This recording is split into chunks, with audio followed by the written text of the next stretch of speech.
اور جسے دیکھا اسے دونوں جہاں دیکھا کیے۔ صدیقہ کائنات رضی اللہ تعالی عنہ افسردہ ہو کر اجازت لے کر اپنے باپ کے گھر آئیں، صدیق اکبر کے گھر آئیں، یہ سوچتے ہوئے کہ ماں کو درد دل سناؤں گی، باپ کے سامنے آنسو بہاؤں گی، لیکن فرماتی ہیں گھر پہنچی تو ماں بھی آنسو میں ڈوبی ہوئی ہے، باپ بھی قرآن کی تلاوت کرتے ہیں اور زارو قطار رو رہے ہیں۔ میری تو سمجھ میں کچھ نہیں آ رہا تھا۔ دیکھا منافقین کا پراپگنڈا کیسے کیسے معصوموں کو مبتلا کر دیتا ہے۔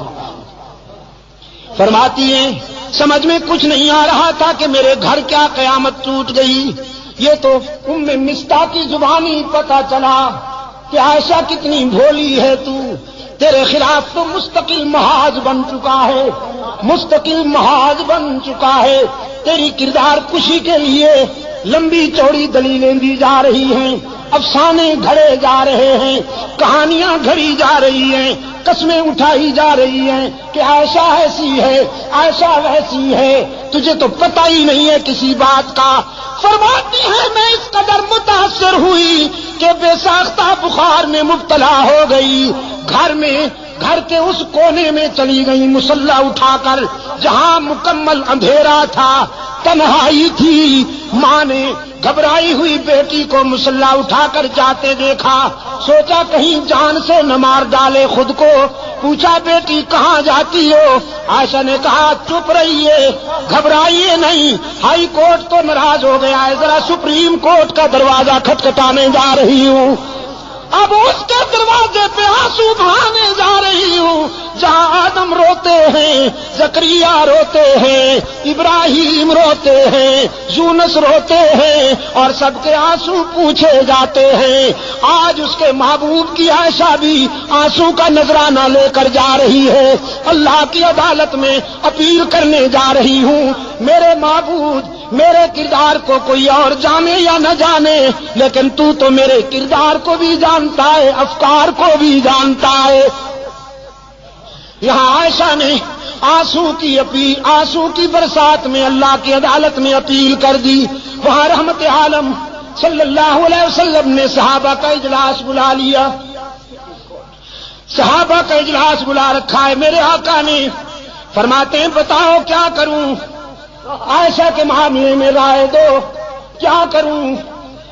صحابہ رو رہے ہیں، کسی میں جرأت گفتار ہی نہیں، آنکھیں برس رہی ہیں، سسکیاں سنائی دیتی ہیں، آہوں کی آواز آتی ہے۔ رحمت عالم فرماتے ہیں بولو نا، عائشہ کے معاملے میں کیا کروں؟ لوگ ایسی ویسی باتیں کر رہے ہیں۔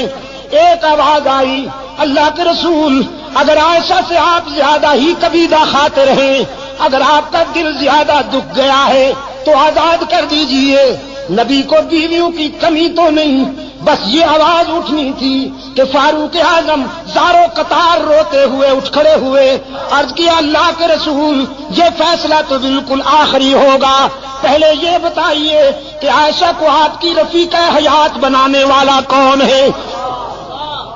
پہلے یہ بتائیے کہ عائشہ کا رشتہ منتخب کرنے والا کون ہے؟ اس نسوانی پیکر کو آپ کے خانوادہ اقدس میں بھیجنے والا کون ہے؟ پہلے یہ ہمیں بتائیے، ہم اس سے پوچھیں گے کہ تم نے کس کے لیے کون سا رشتہ منتخب کیا تھا۔ رسول کی انگلی آسمان کی طرف اٹھ گئی، اللہ کے رسول کے خاموش کنارے نے، خاموش اشارے نے بلاغت کے دریا بہا دیے، فصاحت کے سمندر موجزن کر دیے۔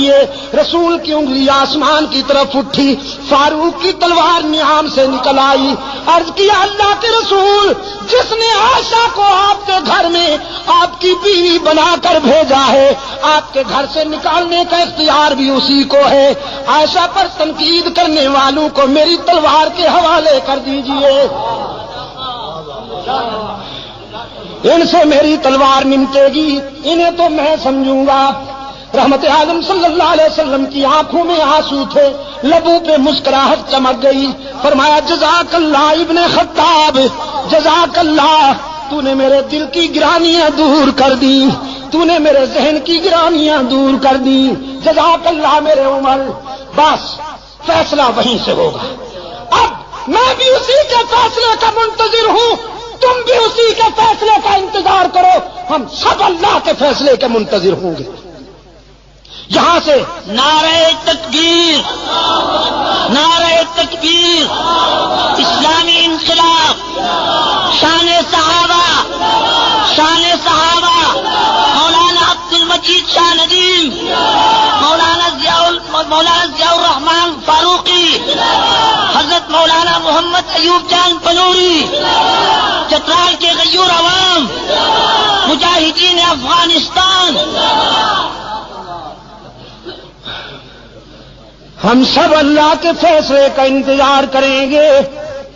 میرے آقا یہاں سے اٹھے اور چترال کے روشن ضمیروں، جانتے ہو کہاں پہنچے؟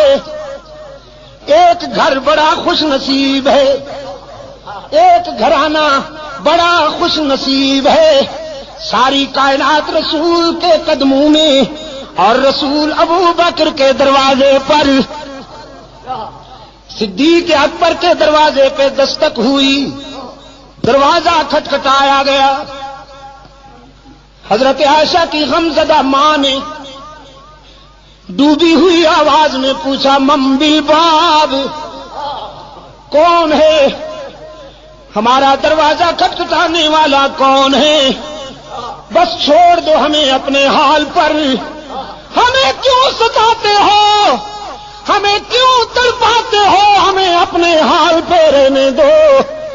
باہر سے کوثر و تسنیم میں دھلی ہوئی آواز بلند ہوئی، ابو بکر کے گھر والوں دروازہ کھولو نا، تمہارے دروازے پہ آسمان رسالت کا سراج منیر آیا ہے، عبداللہ کا یتیم آیا ہے، محمد عربی آئے ہیں، دوڑتی ہوئی آئی ہے۔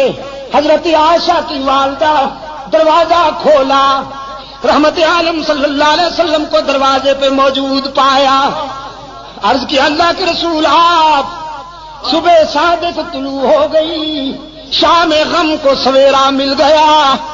رحمت عالم صلی اللہ علیہ وسلم نے فرمایا باقی باتیں بعد میں، پہلے یہ بتاؤ میری عائشہ کہاں ہے؟ عائشہ کہاں ہے؟ اور حضرت عائشہ فرماتی ہیں میں اپنی والدہ اور اپنے آقا کے الفاظ سن رہی ہوں، میرے دل نے تقاضا کیا کہ اٹھوں اور دامن رسول سے چمٹ کر جی بھر کے رو لوں، سارے دل کا بوجھ اتار دوں، لیکن پھر میرے ضمیر نے میرے قدم روک لیے۔ کہاں جاتی ہو؟ جس کی عدالت میں اپیل کی ہے ذرا وہاں سے فیصلہ تو ہو لینے دو، اس کی عدالت کو چھوڑ کر یہ سچ ہے کہ آج تیرے در پہ تیرا محبوب آیا ہے، لیکن اس عدالت کو چھوڑ کر کہاں جاؤ گی؟ ماں نے عرض کیا اللہ کے رسول میری بیٹی تو اسی دن سے آنسو میں ڈوب چکی ہے، بولتی بھی نہیں، کسی بات کا جواب بھی نہیں دیتی، مصلی پہ سجدے میں روتی رہتی ہے۔ رحمت عالم صلی اللہ علیہ وسلم قریب آئے، عرض فرمانے لگے عائشہ آج اپنی صفائی میں جو کچھ کہنا چاہتی ہو کہو، سننے کے لیے آیا ہوں۔ حضرت عائشہ فرماتی ہیں میرے آقا اشکو بسی و حزنی اللہ، آج میرا وہی حال ہے جو ابو یوسف کا تھا۔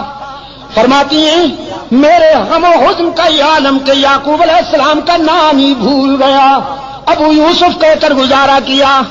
آقا میں آج کیا کہوں بھی تو لوگ نہیں مانیں گے، جو کچھ کہنا چاہتی تھی علیم بذات الصدور کو کہہ بیٹھی ہوں اور اسی کے فیصلے کی انتظار کر رہی ہوں۔ وہ یوسف پر الزام کی صفائی دینے والا ہے، وہ موسیٰ پر الزام کی صفائی دینے والا ہے، وہ عیسیٰ پر حضرت مریم پر لگائے جانے والے الزام کی برات کرنے والا ہے۔ آج ابو بکر کی بیٹی بھی اسی کے دروازے پہ رو رہی ہے، میں نے جو کچھ کہنا تھا اسی کو کہہ بیٹھی ہوں۔ رحمت عالم نے فرمایا عائشہ میں بھی اسی کے فیصلے کا منتظر ہوں، اس لیے کہ تیرے بیٹے نے تیرے بیٹے نے تیری مثل سپریم کورٹ میں بھیج دی تھی، عمر نے تیرا کیس اللہ کی عدالت میں بھیج دیا ہے، میں بھی اسی کے فیصلے کا منتظر ہوں۔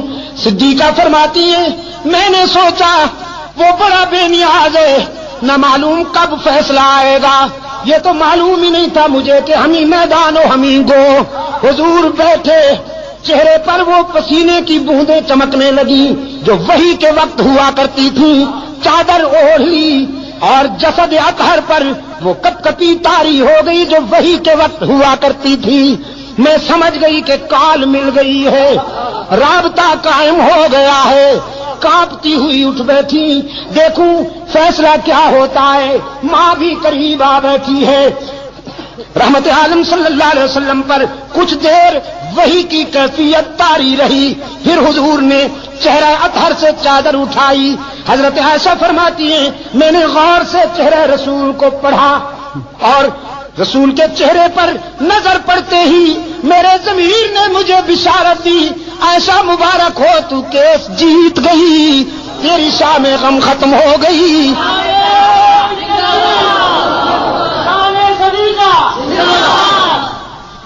اس لیے کہ رحمت عالم صلی اللہ علیہ وسلم کے چہرے پر غم و حزن کے آثار غائب تھے، راحت و مسرت کا سویرا چمک رہا تھا۔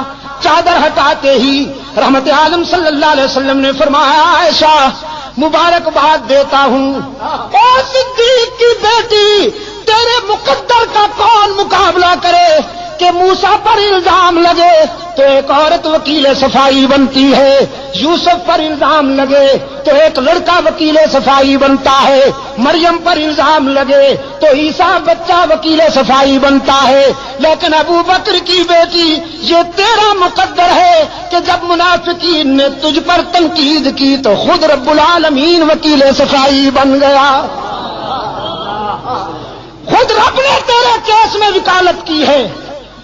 اور قرآن اترا الخبیثات للخبیثین والخبیثون للخبیثات والطیبات للطیبین والطیبون للطیبات اولئک مبرؤون مما یقولون۔